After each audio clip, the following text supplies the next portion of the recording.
लड़की part time waitress का काम करती थी। नाम था एडविज एंटोनिया अल्बीना माइनो, जिसे प्यार से पिता सोनिया बुलाते थे। अचानक से दरवाजा खुलता है और एक शांत दिखने वाला बेहद संकोची भारतीय लड़का राजीव रेस्टोरेंट में दाखिल होता है, जो देश के सबसे बड़े सियासी परिवार का वारिस था, लेकिन उसे राजनीति में जरा भी दिलचस्पी नहीं थी और अपना खर्चा चलाने के लिए वो भी इंग्लैंड में आइसक्रीम बेचा करता था। राजीव ने जब पहली बार सोनिया को देखा तो वहीं दिल हार बैठे। रेस्टोरेंट के ऑनर राजीव के दोस्त ने दोनों का इंट्रोडक्शन कराया और पहली मुलाकात में ही राजीव ने एक नैपकिन पर सोनिया के लिए पोएम लिख दी। सोनिया भी राजीव की प्यारी सी मुस्कान देखकर प्रभावित हो गई।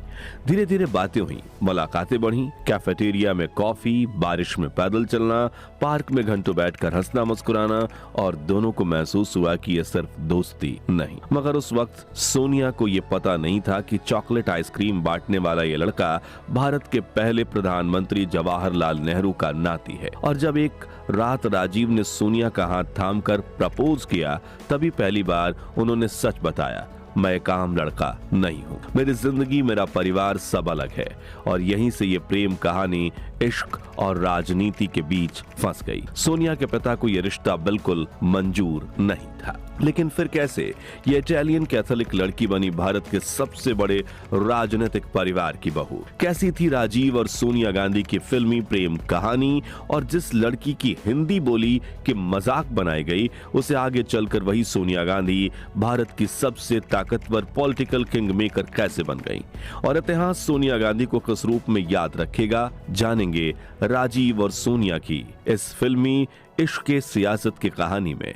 लेकिन उसके पहले प्लीज आप वीडियो को लाइक और चैनल को सब्सक्राइब कर दीजिए। दोस्तों, 1960 के दशक में 20 साल के राजीव इंग्लैंड के कैम्ब्रिज यूनिवर्सिटी के ट्रिनिटी कॉलेज में पढ़ते थे। दिन में पढ़ाई और रात में खर्च चलाने के लिए आइसक्रीम बेचा करते थे। वहीं दूसरी तरफ सोनिया वेट्रेस का काम करती थी और पढ़ाई भी जारी रख रही थी।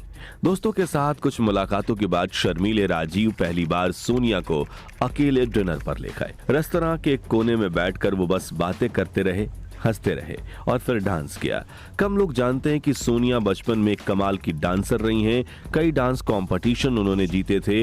रात 11 बज चुके थे, बाहर बारिश हो रही थी और सोनिया अपनी साइकिल नहीं लाई थी, तो राजीव ने बिना कुछ सोचे कहा, चलिए मैं आपको छोड़ देता हूं। और दोनों बारिश में भीगते भीगते पैदल निकल पड़े। इसी वक्त राजीव ने पहली बार हिम्मत जुटाई, सोनिया का हाथ थामा और वहीं सड़क पर प्रपोज कर दिया। सोनिया ने पहले थोड़ा सोचा, फिर मुस्कुराकर हाँ कह दिया। लेकिन उसी पल राजीव ने वो भी सच बताया जो उन्होंने इंग्लैंड के सभी दोस्तों से छिपाया था।